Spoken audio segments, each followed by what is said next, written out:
A Washington State licensed psychotherapist named Rochelle Wright learned how to help her clients sitting in her office have afterlife communications with the people for whom they're grieving because they've passed away. Today, several hundred psychotherapists have learned the procedure and are using it to reduce their clients' grief dramatically.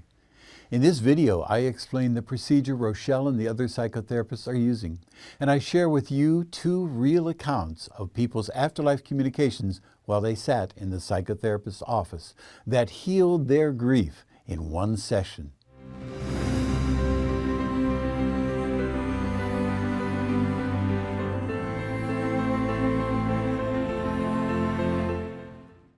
Hello, I'm Dr. R. Craig Hogan, President of the Afterlife Research and Education Institute and Seek Reality Online.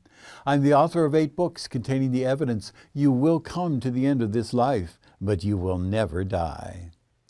Rochelle Wright, a Washington State licensed psychotherapist, was using a psychotherapy procedure called eye movement desensitization and reprocessing, or EMDR, to help clients overcome traumas.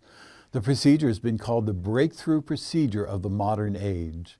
EMDR helps clients reprocess traumatic memories so that they don't have the emotional impact they had. Clients report that their disturbance decreases dramatically after one session. In many cases, the trauma is completely gone. Rochelle had learned about a procedure being used by Dr. Alan Botkin, an Illinois licensed psychotherapist, that used EMDR to help clients have afterlife communications with the people for whom they're grieving. I co-authored a book, Induced After-Death Communication with Dr. Botkin, that is available on Amazon. Rochelle improved on his procedure by letting people living in the afterlife take control of the therapy session. She called the procedure Repair and Reattachment Grief Therapy. It is remarkably successful. 98% of clients have an afterlife communication in one session, and the communications reduce their grief dramatically. Today, several hundred psychotherapists are using their procedure successfully with their clients. A link to the website listing trained psychotherapists is in the description below. I co-authored a book with Rochelle also called Repair and Reattachment Grief Therapy that's available on Amazon. In this video, I present two people's descriptions of their successful repair and reattachment sessions, connecting with their loved ones living in the afterlife. In this first account, a man came to Rochelle because of his grief over the transition of his mother from this life to the next. A narrator speaks the account from the book that was given by Rochelle about the session. You'll hear the reference to eye movements. In EMDR therapy, the client follows the psychotherapist's hand as the psychotherapist moves it from side to side. That helps the client enter the state of mind in which the connection happens. After Gary finished talking about his mom, we began the guided afterlife connections procedure. We chose the saddest thought he had about her passing. It was when she fell in the bathroom, cracking her ribs. While still grieving deeply for his dad, she was in terrible pain. After the first set of eye movements focusing on that thought and the images accompanying it, he closed his eyes. After a while, Gary opened his eyes and said, "I feel just a sense of her presence." The afterlife connection was beginning. I said, "Drop the just a and go with what you're getting."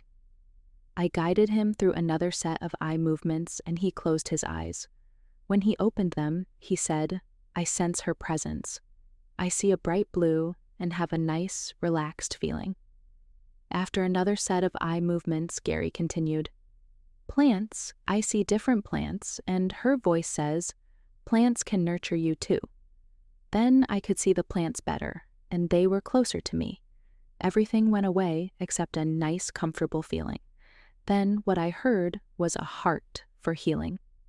I guided Gary through a set of eye movements, and when he opened his eyes, he said, "Now I see her sitting in the house alone in her chair with a sense of calm. We had a sunroom where the sun came in, making it warm." I said, "Ask any question you want to ask your mom."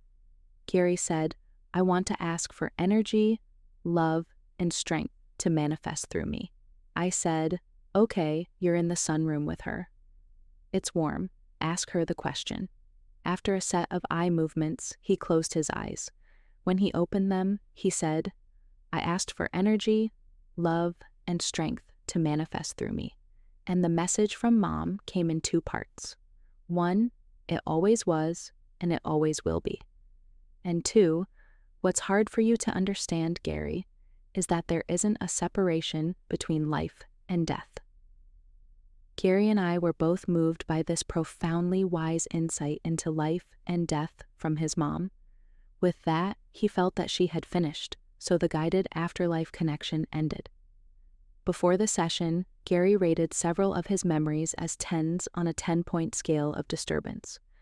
By the end of the session, he said that the disturbance from most of his memories had reduced from 10 to 2 or 3. One memory was of his mom's life becoming full of pain after she fell and cracked her ribs. Gary rated that memory a 10. It was very saddening for him. At the end of the session, he rated the same memory as having 0 disturbance for him. It was the connection with his mother, alive and well in the afterlife, that healed his grief.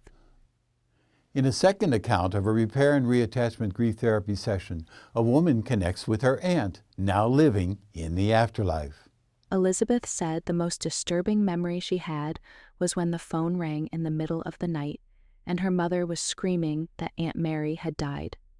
I told her to keep that image and the thoughts that go along with it in mind. I guided her through a set of eye movements and she closed her eyes. After a short time, she opened them and described what came to her.